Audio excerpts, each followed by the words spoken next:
kita belajar lagi pelajaran IPA ya, tema 6. Ingat ya anak-anak ya, bukunya tema 6.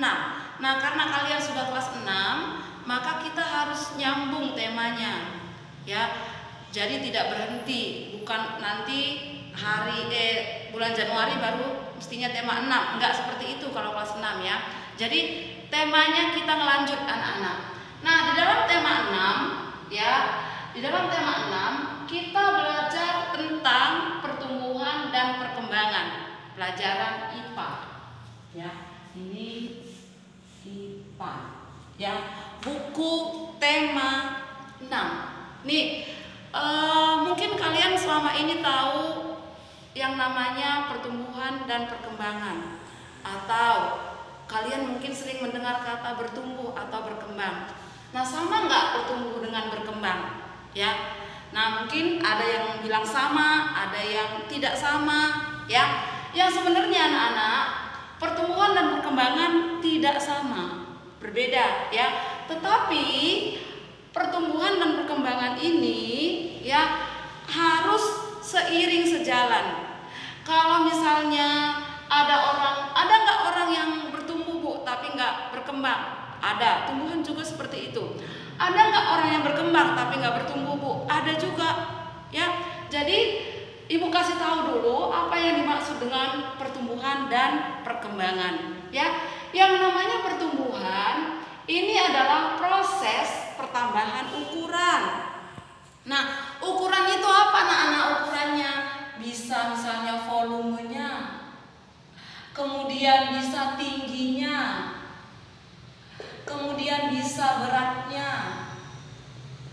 dan lain-lain. Nah, contohnya ya, nih dulu begitu kita lahir mungkin ukuran kita masih 40 cm atau ada yang 50 cm.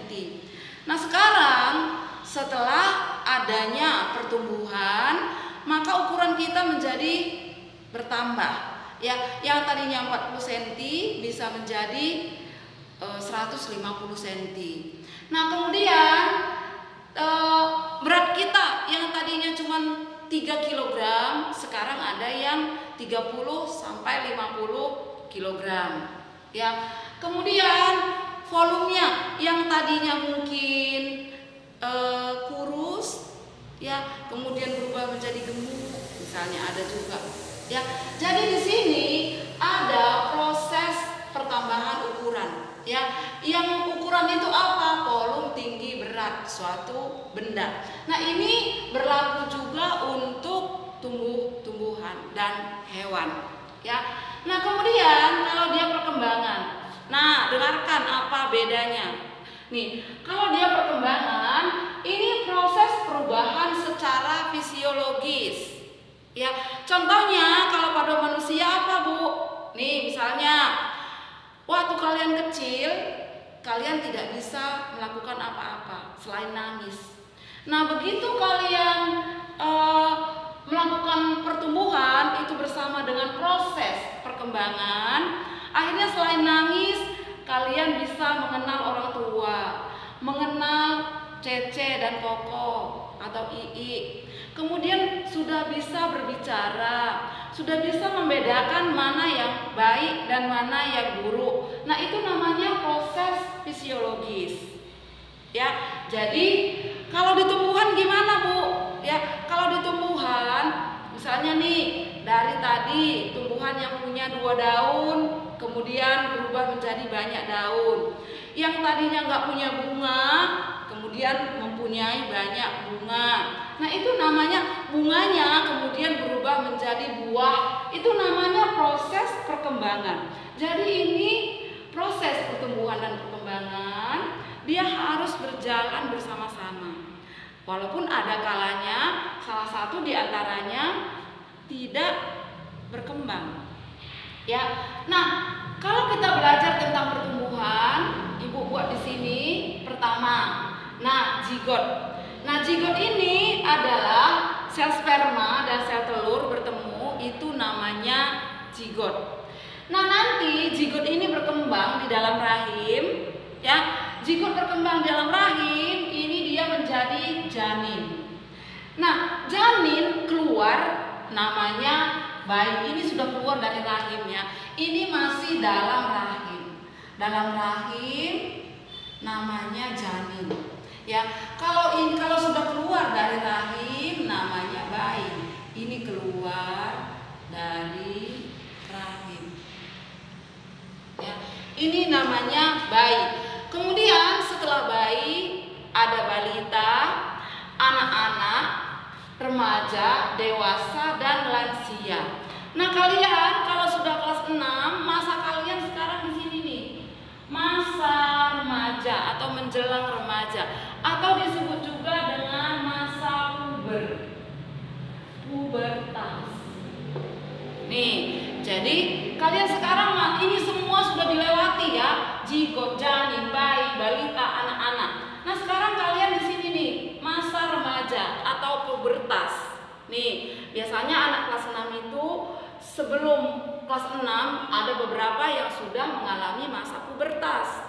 Ya, masa pubertas anak laki-laki dan perempuan itu berbeda ya anak-anak ya. Jangan nanti lah kamu pubertas, tapi kok dia nggak menstruasi misalnya. Berbeda ya. Nah, jadi masa pubertas antara anak laki-laki dan perempuan ini berbeda. Ini misalnya anak laki-laki. Ini anak perempuan. Nah, kalau anak laki-laki masa pubertasnya ini ciri pubertas anak laki-laki itu yang pertama adalah tumbuh rambut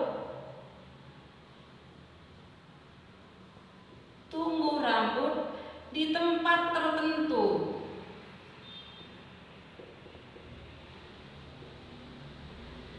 Nah, tempat tertentunya di mana? Bisa di kemaluan atau di ketek.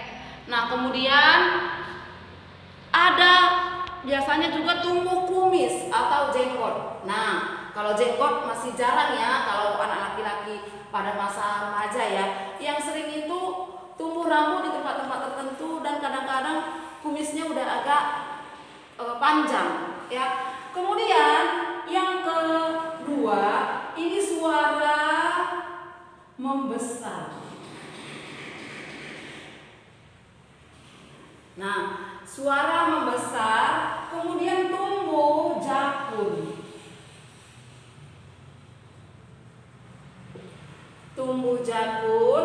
Kemudian ini ada yang namanya mimpi basah.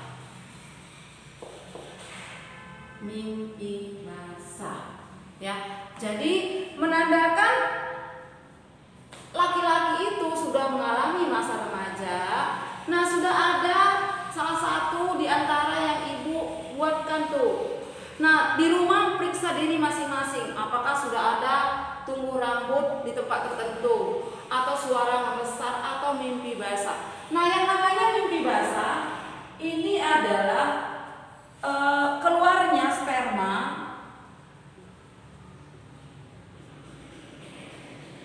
pertama sekali.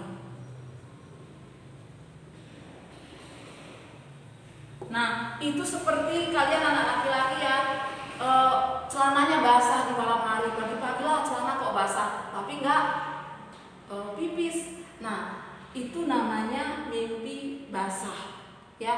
Nah, kemudian ciri anak perempuan ya, ciri anak perempuan ada yang sama dengan anak laki-laki ya. Ini sama, ciri anak perempuan tumbuh rambut di tempat tertentu.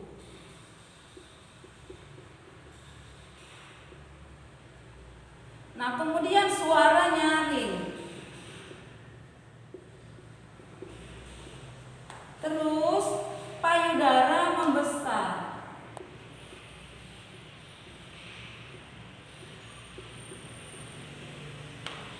Pinggul melebar.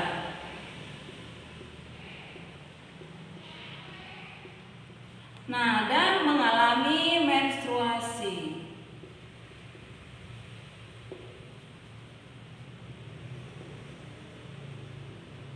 Ya, mengalami menstruasi. Ini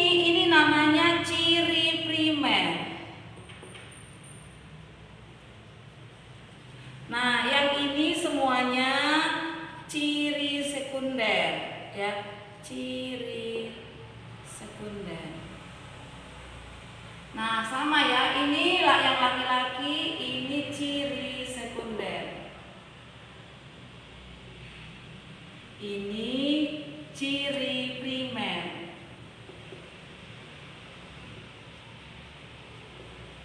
Nah, mungkin kalian bertanya, Ibu, apa sih menstruasi? Jangan salah, yang selama ini kalian mungkin mendengar bahwa menstruasi itu adalah darah kotor. Bukan ya. Menstruasi itu terjadi, itu adalah peluruhan dinding rahim. Ibu buat di sini ya. Nih, menstruasi ini adalah peluruhan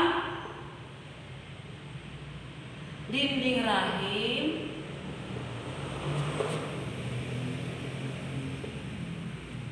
ya, bersama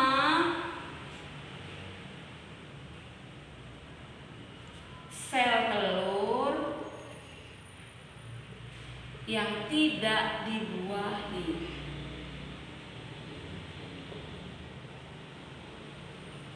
Nih, makanya ya, kalian boleh bertanya kepada orang tua atau kepada saudara ya.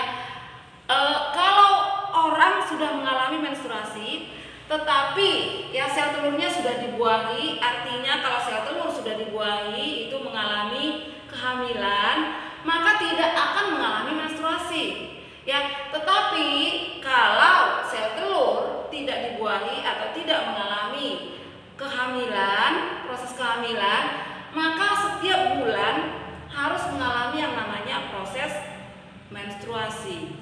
Ya, jadi jangan bilang apa yang dimaksud dengan menstruasi darah kotor, itu jawaban yang salah. Kalau kita sudah belajar, maka kita sudah harus tahu bahwa menstruasi adalah peluruhan dinding rahim bersama sel telur yang tidak dibuahi. Ibu, kenapa kalau orang hamil tidak menstruasi? Ya, nanti selanjutnya ibu akan menceritakan atau menjelaskan materi selanjutnya. Nah, demikianlah ya anak-anak ya pelajaran kita pada pagi hari ini tentang pertumbuhan dan perkembangan. Ya, Ibu harap semuanya mengerti dan giat belajar